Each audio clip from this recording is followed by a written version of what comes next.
Assalamualaikum warahmatullahi wabarakatuh. Saya Indi Herwati dari Universitas Pendidikan Indonesia, PPL PPG Prajabatan. Di sini saya akan menjelaskan tentang profiling peserta didik yang dilaksanakan di SMKN 1 Jamblang.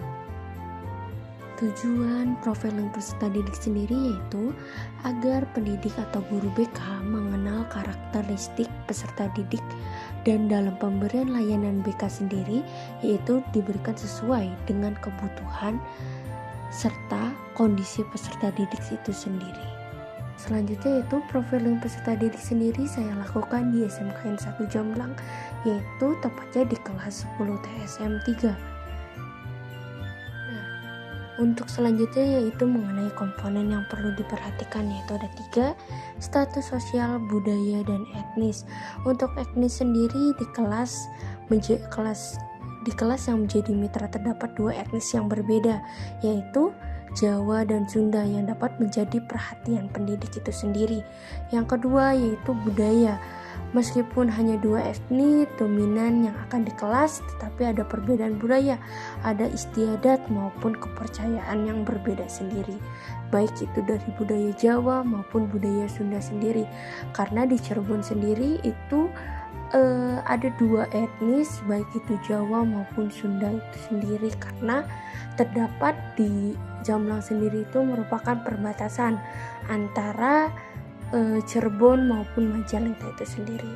Yang terakhir yaitu mengenai status sosial, di mana status sosial berkaitan dengan latar belakang serta pekerjaan orang tua menjadi salah satu faktor perkembangan peserta didik itu sendiri, di mana pada SMKN 1 Jamblang sendiri dominan latar belakang dari pekerjaan orang tuanya sendiri yaitu menengah ke bawah tingkatannya, dimana ketika pekerjaan atau latar belakang orang tuanya sendiri merupakan PNS, maka perencanaan karirnya mungkin lebih maju, dimana orang tua untuk studi lanjutnya sendiri boleh untuk di luar dari Cirebon sendiri.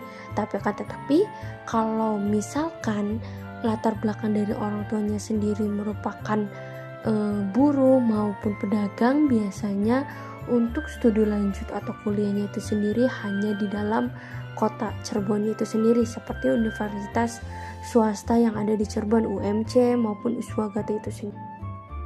Yang selanjutnya dari komponen sendiri yaitu ada minat, perkembangan kognitif maupun gaya belajar. Minat sendiri yaitu ketertarikan peserta didik tentang sesuatu, misalnya ketertarikan akan hobi olahraga, membaca, dan sebagainya, serta minat terhadap bidang kejuruan yang dipilih peserta didik akan menambah semangat pribadi peserta didik sendiri. Apalagi yang saya teliti ini merupakan SMKN 1 Jamblang yang berkaitannya sudah masuk dalam penjurusan itu sendiri. Untuk yang kedua yaitu untuk mengenai perkembangan kognitif. Untuk perkembangan kognitif menurut Jean Piaget dilihat dari rentang usia peserta didik kelas memasuki tahap operasional formal, di mana pada tahap ini individu sudah berpikir abstrak, logis, dan ideal, di mana pada posisi peserta didik di SMK ini sendiri sudah bisa memilih jurusan mana yang ingin dia pilih, yang ingin dia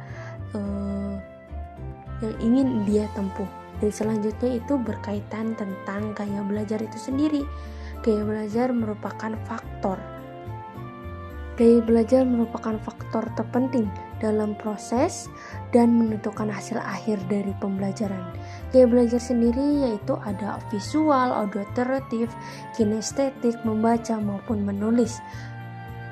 Dan di SMKN 1 Jamblang ini paling dominan itu mengenai visual, kinestetik, dan auditif itu sendiri.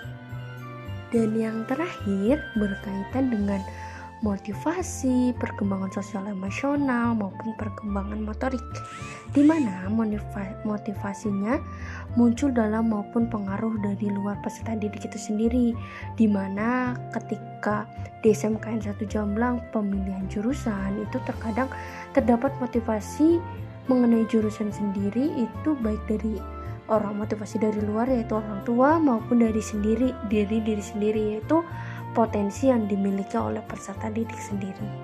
Untuk perkembangan sosial emosional itu sangat berpengaruh. Proses dan hasil belajar pada usia 14-18 tahun di rentang usia bagi seseorang untuk memilih jalan masa depannya sendiri, dan dimana pada di SMKN 1 Jomblang ini sudah pada umur segini sudah memiliki jurusan mana yang ingin dia pilih, yang ingin dia tekuni. Dan yang terakhir yaitu perkembangan motorik, di mana pergerakan individu semakin mirip dengan usia dewasa, semakin terampil dari segi motorik halus maupun kasar. Mungkin hanya ini yang bisa saya sampaikan, kurang lebihnya mohon maaf. Wabillahi taufiq wal hidayah. Wassalamualaikum warahmatullahi wabarakatuh.